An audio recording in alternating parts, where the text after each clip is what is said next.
Ever heard a CEO say this? Before asking for more headcount, ask what AI can do first. Well, Shopify did exactly that.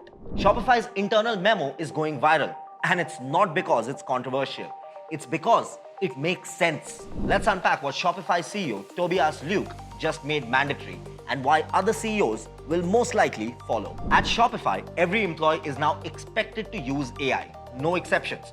Not just developers, but everyone.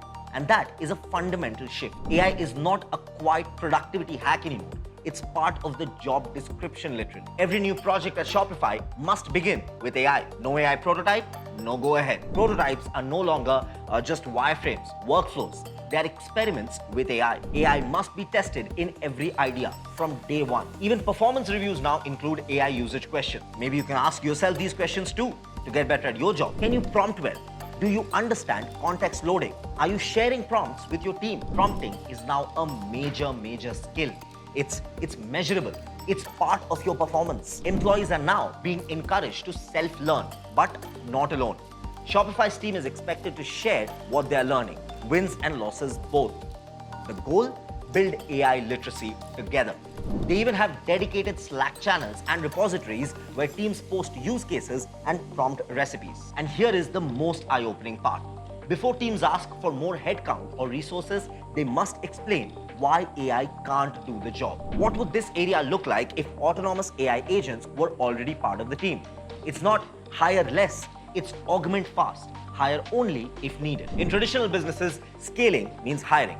But in AI-first companies, scaling means augmenting humans with AI and doing more with the same team. Shopify is not replacing jobs just yet. But yes, some jobs might disappear. But even then, it's not about layoffs. It's about rethinking work from the ground up. So the message is loud and clear.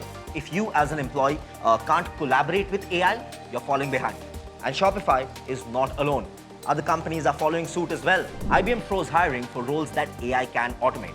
And those roles equal to 7,800 jobs. The leadership message was this: managers using AI will replace those who don't. AI is deeply embedded in HR, finance, and operation. And that's why Microsoft rolled out Copilot to 220,000 plus employees. Teams are now using AI not just for coding, but for writing, sliding decks as well. Internal hackathons teach employees to share these prompts and improve fluency. PwC is investing $1 billion to upskill 65,000 employees in AI. Mandatory generative AI training is happening across functions. Internal AI sandbox lets teams prototype these use cases safely. Wipro trained 230,000 plus employees in AI, so the roles are clearly shifting from manual testers to AI-augmented engineers. AI is now required in client delivery and internal projects. Morgan Stanley built an AI assistant for its financial advisors. 98% adoption across teams.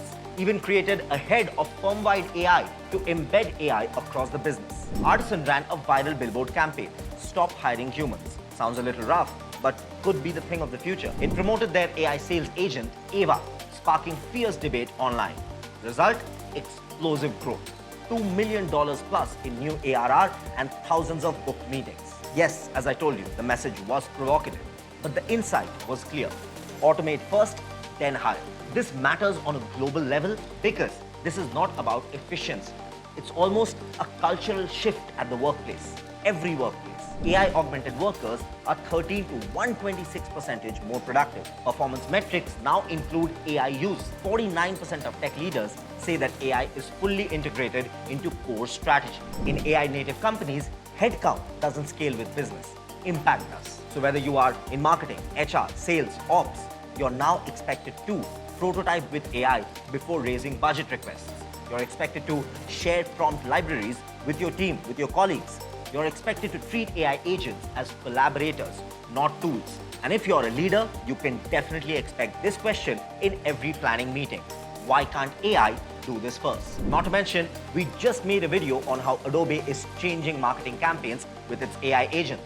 So the bottom line is that Shopify's memo is not a warning, it's a blueprint. AI is not optional anymore, it's operational.